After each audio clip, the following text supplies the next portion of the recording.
Vous avez indiqué, monsieur le député, que vous craignez que je sois le Premier ministre, pardon. Ah.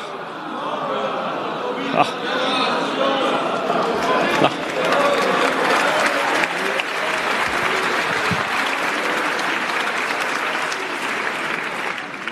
Le Premier ministre. Tout va bien. Changer de méthode, c'est aussi changer de ton. La détermination, la conviction, nous tous. La détermination, la conviction, la passion, la détermination,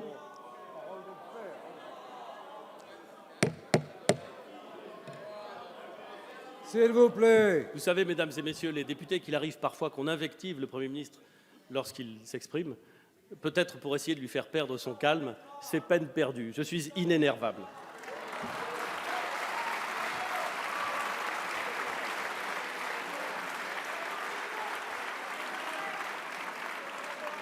Changer de méthode, mesdames et messieurs les députés, c'est changer de ton.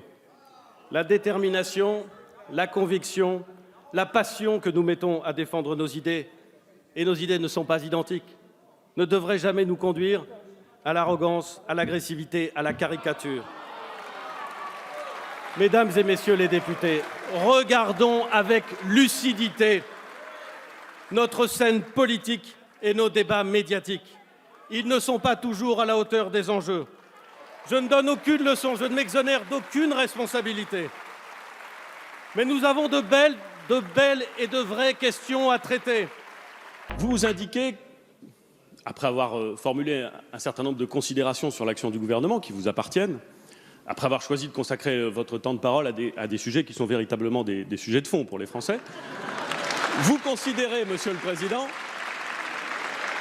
que la nomination... Vous m'avez demandé de répondre avec sincérité. Le président Jacob m'invite à la sincérité, je lui réponds avec sincérité et il s'agace. Enfin. Président, lorsque dans l'année 2006, vous avez été membre, et un membre important, et respecté, un membre respecté d'un gouvernement sous l'autorité du président de la République, Jacques Chirac. Vous étiez, monsieur le président Jacob, membre d'un gouvernement qui comptait dans ses rangs le président d'une formation politique au poste, monsieur Jacob, de ministre de l'Intérieur. Et je ne me souviens pas que vous ayez manifesté à l'époque une opposition frontale avec cette convergence. Peut-être ma mémoire me fait-elle défaut, monsieur le président Jacob, mais je ne m'en souviens pas, et vous non plus d'ailleurs. Madame la Présidente du Conseil régional de Bretagne, Mesdames et Messieurs les parlementaires, j'ai dit quoi? Ah bah ça commence bien.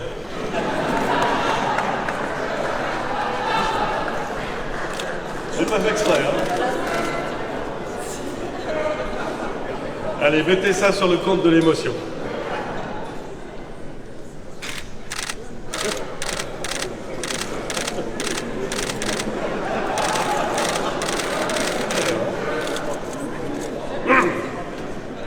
Je trouve que la semaine a été un peu longue et intense.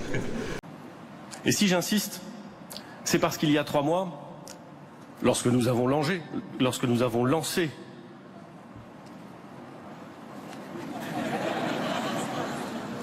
je suis coutumier du fait, j'ai un passif très fort en la matière. Lorsque nous avons lancé le grand débat, et parce que la France est une nation qui veut continuer à susciter de grands... Parce que la France est une nation, qui veut continuer à susciter des grands champions dans tous les domaines. Les Jeux Olympiques d'hiver l'ont encore démontré. On me dit que les amateurs de rugby ont parfois l'esprit mal placé. Je ne peux pas le croire.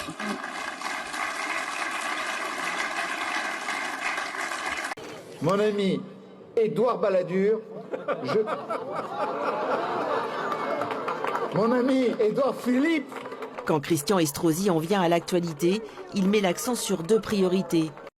Je l'ignorais encore il y a quelques jours, mais vous savez peut-être, vous qui êtes plus cultivés que nous, qu'on comptait à l'origine 12 pavillons comme celui-ci dans les Halles de Paris. On les a tous détruits, sauf un, celui-ci, qu'on a démonté, puis remonté ici à Nogent-sur-Marne. Et ce pavillon, cher Christophe, était consacré aux œufs et à la volaille. C'est une running joke qui va avec Christophe et qui durera probablement pendant longtemps. Tant pis pour ceux qui ne l'ont pas comprise. Mes amis, quand j'ai reçu votre invitation, j'ai été touché, certes, mais à certains égards, j'ai été surpris. Des jeunes avec Macron? Mais quel âge ont-ils donc? À 5 années près, notre président aurait pu être membre de votre mouvement.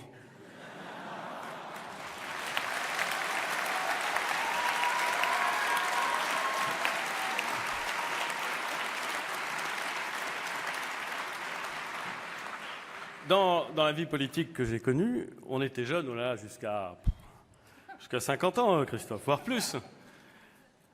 Surtout si on envisageait d'exercer un jour des responsabilités. Là, on était jeunes très très longtemps. On était presque toujours trop jeunes, d'ailleurs.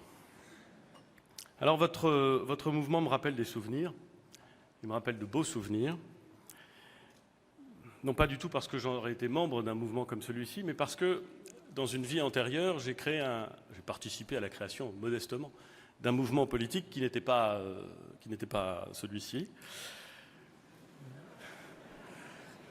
Mais il se trouve, et ça n'est pas sans intérêt, il se trouve que dans cette grande formation politique qui s'appelait l'UMP, il y avait un mouvement de jeunes qui s'appelait les jeunes. Les jeunes avec l'UMP, quoi. C'était moderne. Ça s'appelait Jeunes avec l'UMP, on appelait ça Jump. C'était vivant. Marquez, vous vous appelez Jam. On est passé du seau à la confiture, c'est pas quand même... Dernier objet, c'est un shampoing. Je ne suis pas un spécialiste du shampoing. Je vous suis de près, monsieur Longley. Vous êtes mon avenir en la matière. Oui, absolument. Je vous vois arriver sur cette... Oui, vous avez pris un peu d'avance. Si d'aventure, il y avait un risque que le contrôle de L'Oréal, justement, passe à l'étranger, quelle que soit la nationalité, est-ce que vous seriez attentif à cela? Est-ce que vous seriez attentif, justement, à préserver une solution française? Est-ce que le shampoing, c'est stratégique? Je ris pas du tout. Je ris pas du tout parce que la question ne serait pas importante pour les salariés ou pour l'économie française, mais parce que quand c'est vous qui la posez, il faut reconnaître que ça surprend. Bon, pardon.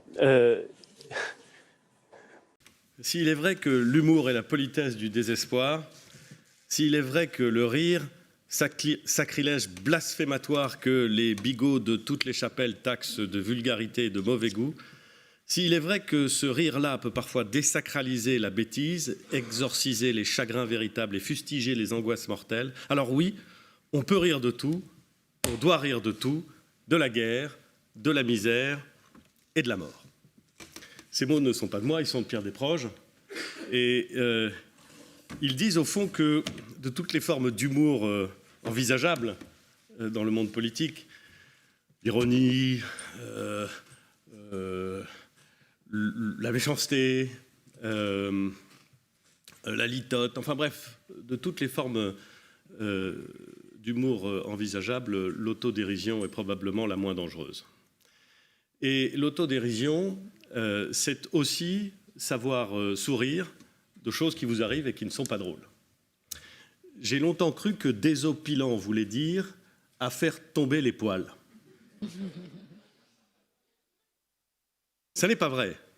Le médecin Maluret pourrait corriger le propos en disant que désopiler, cela veut dire cesser d'obstruer et qu'on utilisait ce terme en langage médical pour dire désopiler la rate. C'est ça, hein, docteur? Il dit oui, mais je ne suis pas sûr que ce soit le cas. Enfin, je crois qu'avoir lu ça. Donc désopilant n'a rien à voir avec le poil. Et pourtant, j'ai perdu assez rapidement, je dois dire, enfin trop rapidement à mon goût, tous mes cheveux, mes poils, tout. Ça n'est pas grave. Mais ça produit quelque chose de saisissant lorsque vous ne vous reconnaissez pas dans votre glace le matin. Lorsque vous êtes surpris par le reflet de votre visage sur une vitre. Lorsque des gens qui sont vos proches, qui vous connaissent, mais qui ne vous ont pas vu depuis 6 mois, ne vous reconnaissent pas, ou plus exactement vous reconnaissent après un petit millimètre, une petite milliseconde de surprise et parfois d'inquiétude. Eh bien, quand ça vous arrive, la seule bonne chose à faire, c'est d'avoir recours à l'humour, et la seule bonne chose à faire, c'est de verser dans l'autodérision. Et alors, il se trouve que j'ai une prédisposition importante à l'autodérision, puisque je vis au Havre. Non, ça y... Ouais. Non, t'as Paris, toi. Et alors, je pourrais continuer, puisque j'ai été fonctionnaire, puisque j'ai... Enfin bon, bref. Mais il faut savoir cultiver l'autodérision, et il faut savoir s'en servir, et il faut savoir ponctuer son désespoir par un peu d'humour. Je remercie l'ensemble de ceux qui ont choisi cette phrase. C'est la deuxième fois qu'on parle de Playboy dans les remises de prix. C'est donc manifestement le mot magique. Je voudrais aussi remercier et féliciter l'organisation de ce prix, parce que, comme je l'indiquais à Fabien Roussel, nous avons eu l'occasion assez rare de voir sur un plateau Rousseau et Alévèque. Non mais Rousseau et Alévèque, c'est quand même extraordinaire quand on connaît le premier Rousseau. Le grand Rousseau, je ne dis pas ça contre Madame Rousseau qui est partie, mais le grand Rousseau, et son amour pour la religion. Bref, tout ça pour vous dire, mesdames et messieurs, que je suis très touché, que je vous remercie et que je continuerai sans faille à me moquer de moi-même. Merci. Et permettez-moi de vous recommander ce livre que vous avez publié récemment, Édouard Philippe, Des lieux qui disent, chez Jean-Claude Lattès.